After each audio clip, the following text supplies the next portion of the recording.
Masih bersama kami di Apa Kabar Indonesia Siang, pemirsa, dan kita masih akan mengupas mengenai fenomena tawuran yang marak terjadi di bulan suci Ramadan ini. Saya mau kembali ke Pak Trunoyudo. Pak Trunoyudo, kepolisian apakah juga sudah bisa mengetahui anak-anak ini, Pak, remaja ini kan mereka tawuran dengan membawa senjata tajam juga. Dari mana mereka mendapatkannya, Pak?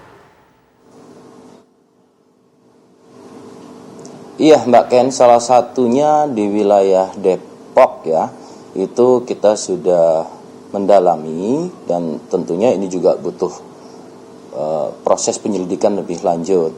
Ada beberapa catatan di Polres Depok, didapatinya juga mereka dari COD. Ya, tentu tadi kami sampaikan ketika anak-anak ini kurang mendapatkan pengawasan maka lebih cenderung agresif, kemudian mencari sesuatu yang dianggap tren, kemudian mencari tentu alat-alat ini mendasari pada tren yang mereka anggap ini suatu hal biasa, tetapi tadi tanpa pengawasan, catatan kami. Kemudian yang kedua, ya betul, bulan ini adalah bulan Ramadan. Tadi Bu Mitarsi sampaikan, bulan puasa, bulan ibadah. Tentunya eksistensi ini harus perlu disalurkan. Banyak waktu luang seminggu pertama di bulan Ramadan, ini ada kekosongan karena tentunya semua anak-anak libur, ya.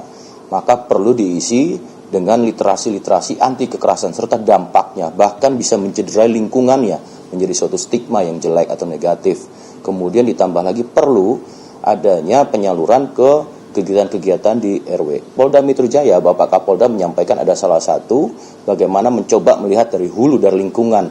Maka ada program Ada Polisi di RW. Di situ mencoba kita melihat, datang, mencatat, mendengar, ya, merasakan, kemudian melakukan problem solver, memecahkan persoalan-persoalan. Di antaranya adalah masalah lingkungan terkait juga dengan hal ini. Nah, tentunya ini juga Bapak Kapolda Metro Jaya selalu menggandeng para pakar dalam hal ini, misalkan APSIFOR, ya, Asosiasi Psikologi Forensik, atau kriminolog, ya. Ini tentu bisa didalami, bahkan juga sosiolog, mungkin juga dari para pakar lain untuk melihat fenomena ini merupakan bagian daripada perhatian kita bersama, dan Polri atau Polda Metro Jaya ini tidak akan efektif apapun tanpa adanya kolaborasi ataupun partisipasi dari masyarakat serta peran serta komponen dan lingkungan dari anak-anak. Pak Trunoyudo, lalu bagaimana dengan pengawasan di media sosial, Pak, yang juga ini menjadi media di mana para remaja ini kemudian berkomunikasi, mungkin juga melakukan koordinasi untuk berkumpul, bahkan saling ejek juga kadang terjadi di media sosial yang memicu tindakan selanjutnya, Pak, yang berujung kriminalitas ini? Ya, sejak awal tadi kami sampaikan ya, beberapa faktor yang mempengaruhi anak-anak remaja ini, dari mulai lingkungan, ya, kemudian banyak faktor yang mempengaruhi termasuk orang tua, hubungan keluarga lainnya, komunitas atau kelompok, bahkan juga dari dunia media sosial. Tentunya kembali lagi bagaimana peran orang tua, ya, turut serta melakukan pengawasan sehingga apa yang dicari sebagai jati diri, entitas, bahkan eksistensi, ini sesuai dengan pengawasan orang tua tentunya, Mbak Ken. Oke, baik. Bu Mintarsi, sejauh mencari eksistensikah anak-anak ini, Bu, remaja-remaja ini ketika melakukan tawuran? Eksistensi itu salah satu, tapi bukan itu yang utama dan itu satu-satunya. Jadi di sini kalau kita lihat, kenapa seseorang melakukan, itu ada faktor kepribadian dari orang itu, ada faktor lingkungan, dan ada faktor fisik yang juga ikut mempengaruhi. Tapi faktor lingkungan sekarang itu sangat luas, dan kita tahu lingkungan sendiri juga terlalu banyak masalah di lingkungan, di mana kita lihat di mana-mana kan ada tindak kriminalitas. Dan bahkan di sini kita ikut melihat bahwa sekolah pun ikut berperan untuk akhirnya apakah ini bisa diredakan atau menjadi tambah parah. Apakah orang tua yang akhirnya kurang waktu untuk anak, itu juga salah satu masalah. Lalu stres yang mereka rasakan, kita tahu bahwa sekarang dengan adanya COVID itu stres itu luar biasa.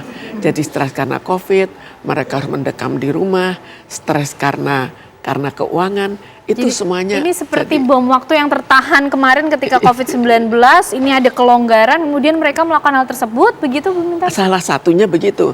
Tapi sekarang apakah ada pencegahan terhadap hal itu? Ada, tapi apakah cukup dan apakah mampu dicegah? Jadi apakah area pencegahan itu harus diperluas, melibatkan lebih banyak instansi untuk mencegah. Oke, baik. Untuk upaya pencegahan-pencegahan Pak yang dilakukan oleh kepolisian sejauh ini seperti apa Pak Trunoyudo? Dan apakah anak-anak atau remaja ini bisa dipidana Pak? Bukan untuk menakut-nakuti, tapi tentunya juga sebagai salah satu upaya mendidik mereka begitu. Bagaimana Pak Trunoyudo? Iya, benar Mbak Ken. Langkah-langkah itu dimulai dari adanya langkah preemptif ya.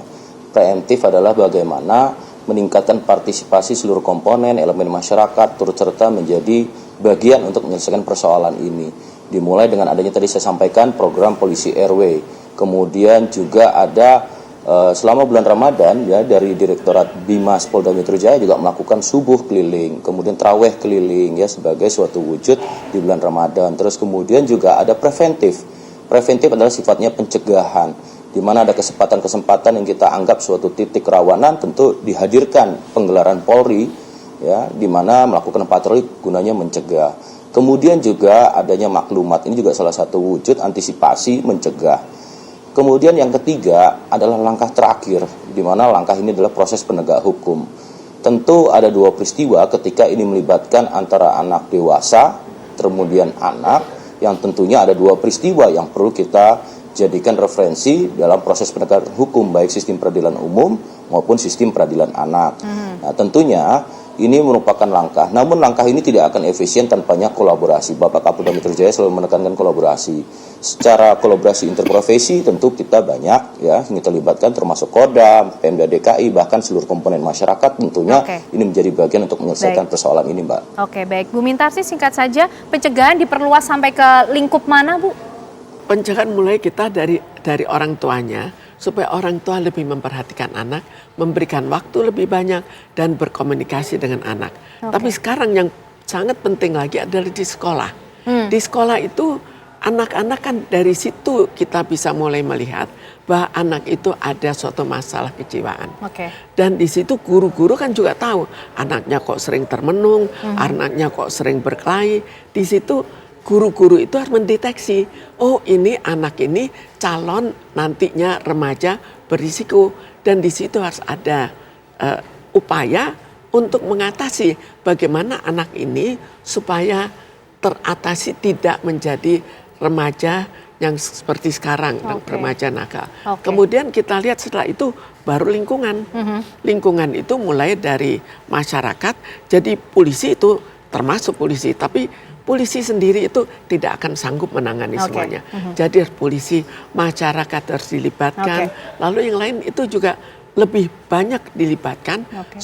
Dan keberanian masyarakat sekarang terlalu lemah. Jadi akhirnya mereka terlalu berani. Baik, tentu butuh peran serta banyak pihak ya Bu ya untuk bisa menangani fenomena-fenomena semacam ini supaya tidak lagi terjadi apalagi di bulan suci Ramadan ini. Baik, dikurangi. Baik, paling tidak dikurangi untuk tidak terjadi. Terima kasih Bu Mintarsi, psikiater sudah bergabung bersama kita siang hari ini, dan juga Kombes Pol Trunoyudo, Kabid Humas Polda Metro Jaya juga sudah bergabung bersama kita siang hari ini. Terima kasih Pak Trunoyudo, Bu Mintarsi, sehat selalu. Dan Vena sudah hadir, artinya kita masih ingin menghadirkan informasi yang penting juga Bu Mintarsi di Apa Kabar Indonesia siang hari ini ya Vena ya. Ya, usai jeda kita akan hadirkan peristiwa apa saja yang menjadi batu sandungan dari KPU menuju pemilu 2024. Selengkapnya sesaat lagi pemirsa.